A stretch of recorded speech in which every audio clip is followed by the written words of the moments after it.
Do a barrel roll. Hey, welcome to the Now. I'm Ashley. I'm Gus. And something happened recently with Valve's privacy settings that could actually, it doesn't seem like a huge thing, but could have some pretty big implications for the video game industry and how it's reported on. So we wanted to sit down and talk about it a little bit. Let's chat. Let's do. So here's what happened. Specifically, Valve has updated their privacy policy on Steam, and they're making some changes. And those changes are already in effect. Basically, what happened is they updated the Steam blog yesterday with a new post about user profile settings. In it, they announced a number of changes to Steam profiles and privacy in particular. So mostly things have to do with controlling who can see different parts of your information, which I think we can all agree is a pretty good thing. Right, you want to have some control over that. Right, I mean, look at the trouble everyone's been having with Facebook. Right, that's exactly what I was thinking about. about. Don't want to be Facebook right now. So they've updated the ability to control some of those settings. Things like what games you own, how many hours you've wasted in each of those games. I definitely want to hide that. Right. Here's the weird thing about it, and this is one of the things that's raising a couple eyebrows, is what is set to public or not public by default. I'm looking at my Steam profile. Because up until now, all of that was public. Right. And unprotected. So, yes, which is how services like Steam Spy functioned. Steam Spy functions by scraping the Steam API. It samples a certain number of Steam profiles to see who owns what games, and then builds numbers based off a sample size. So, it's never made itself out to be fully accurate, scraping 100% of Steam profiles, because that's a huge undertaking with Steam's size these days. So they use a sample size and then extrapolate.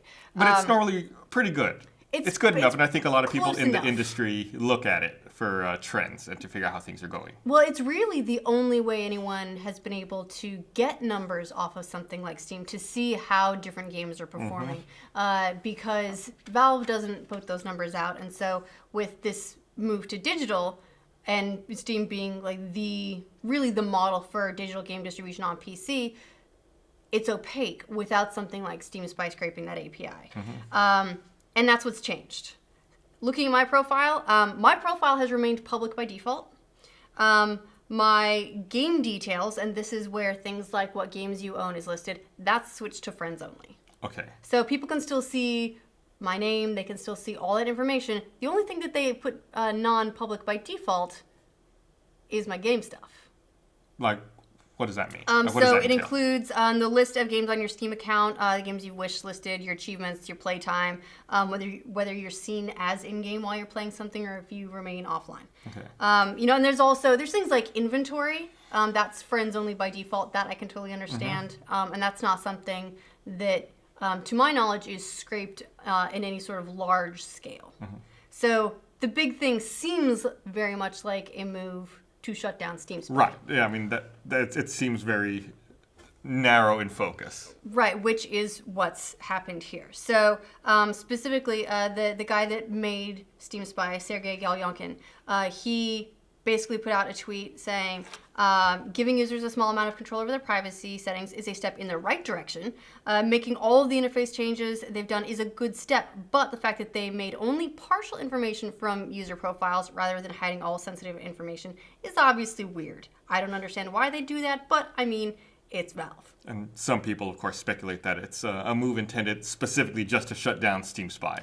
Yes, because while Steam Spy has been an invaluable resource for a lot of people reporting on the industry, like us, we use it as a reference. And people extrapolate things like, for example, you can try to figure out VR ownership by seeing how much VR titles sell. Exactly. And stuff like that. When we were looking to see how VR headsets are doing, we were looking at the free games that are available for download to get an idea of what it is that VR owners are downloading and playing, and that's one of the tools that you use. It's one of the few available, and not everyone in the development side is happy with that either. Some are. So the developer of Path of Exile, Chris Wilson, he said, as a developer, Steam Spy is a very useful tool to research the size of various niches and to estimate the success of other games.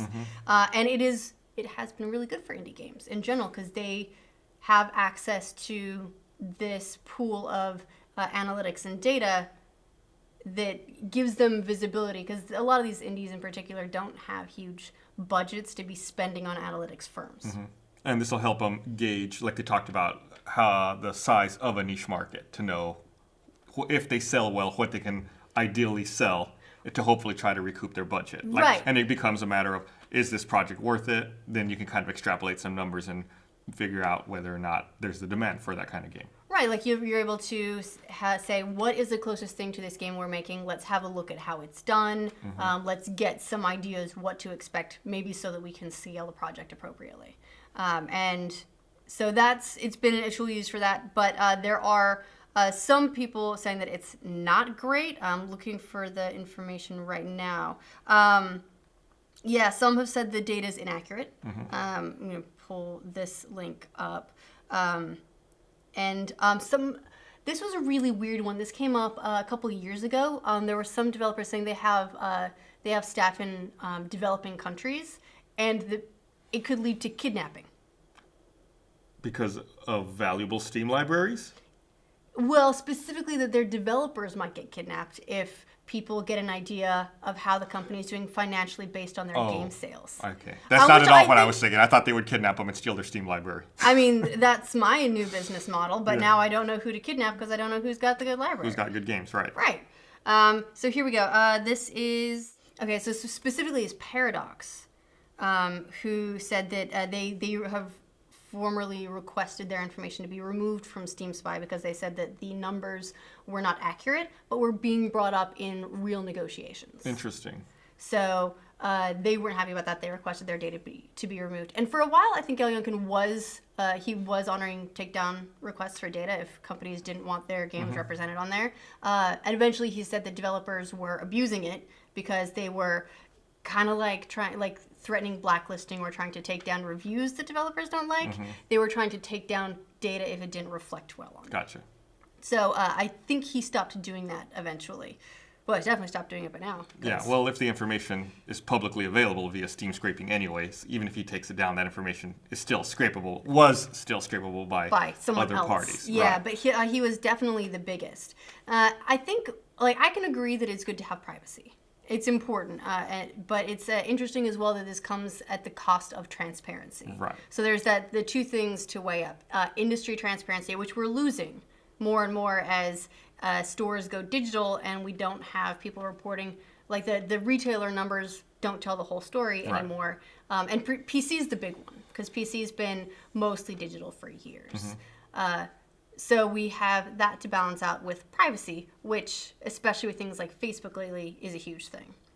There's actually some speculation, in fact, that this is related to Facebook indirectly, in that there's some upcoming European laws that are changing around data. There's the General Data Protection Regulation that's requiring 100% compliance by May 25th. Okay. And that new regulation standardizes data privacy regulation across Europe. So not globally, but Europe, which is a huge market, and Steam could be making global moves to protect itself for Europe. It puts more emphasis on companies to protect against data breaches, and companies can face fines of up to 20 million euro or 4% of their annual revenue if they're found in violation. That's a lot of euro. That's a lot of euro. And it requires clearer conditions for consent regarding privacy, and people being able to request from companies what information the companies have gathered. And it also covers the right to be forgotten. Okay. So a lot of important things. A lot of important things. And so there's been speculation that this is a preemptive move on Valve's part to try to meet those new requirements. Here's the thing. It doesn't 100% meet those requirements. Oh, well, that's kind of a problem. Yeah, so it looks a little bit more pointed. Also speculation, this could be pressure from publishers. Not only the smaller developers, but just publishers in general. They don't want you to know the numbers unless they want to tell you the numbers. Why do you think that we've seen this change? You know, when we had retail, NPD was able to track and we would get regular updates on game sales, but now that things have gone digital, that's gone opaque and we don't see that anymore. What's changed? Why is it now that we don't have access to those numbers anymore? I think publishers are becoming much more sensitive to crafting their own stories because you're also seeing there's a removal of layers there because more and more publishers are talking directly to the consumers. Before, like, in the old days, it was through magazines or reviews. Publishers had very little access directly to consumers, but with the growth of social media, with the growth of things like YouTube and these live broadcasts like Nintendo Directs or the E3 press conferences that are now just open to everyone to watch, companies can reach potential consumers. They don't necessarily need the middle layer, and they don't necessarily welcome the middle layer. They do when it benefits them. Right. But not where it doesn't tell the story that they're trying to craft. It's interesting because a lot of these publishers are publicly traded companies, so you would think that some of these numbers would have to come out in earnings calls and investor disclosures, but still. And some of them do. Sometimes they do, but still they manage to make it opaque, and they hide it a lot of times still. Right, like maybe they'll report how the company overall is doing. Without breaking out. Right, or maybe they'll report DLCs makes up this percentage of our business. Things like that, but they obfuscate a lot of numbers. It's the kind of data they want to have, they don't want anyone else to have. And that is the kind of thing as well that could hurt indie developers because, as we said, they don't necessarily, they can't afford the kinds of analytics that a lot of the bigger companies have, and we're able to at least rely on this. And now they can't. I think it's a little bit of a stretch, but Paul Kildriff, Taylor of Mode 7 Games, says there's a lot of horror stories from devs and negative perceptions from players around at the moment without being able to get some objective verification of how the market's behaving. It's possible that more devs will quit. Oh, maybe a little doom and gloom there. Right, that if you are making a game and you don't have any information on how it might do based on how its peers are doing, why bother? I don't know that necessarily will become a widespread issue. I think mostly the indie development scene relies on passion of the developers for their projects over the data, but it is a concern. Well, you could see a lot of mid-budget or mid-level games get affected by that. Games that are a little bigger than a passion project, but not quite big enough to afford all the analytics suites that we were talking about. Yeah, like the A and the AA games, not up there with AAA, but not indie anymore. Right. So I think you could see an erosion in that middle ground. Now, we're already seeing erosion in that middle ground. There are fewer and fewer of those AA games being made. It seems like kind of like the movie industry. It's exactly the same thing. There's these huge games that need to sell in the tens of millions, and then there's these indie titles made by a dude for like 4 years in his spare time. So it's those middle of the pack games are disappearing, or maybe they're not disappearing entirely, but they're getting harder to find. Yes.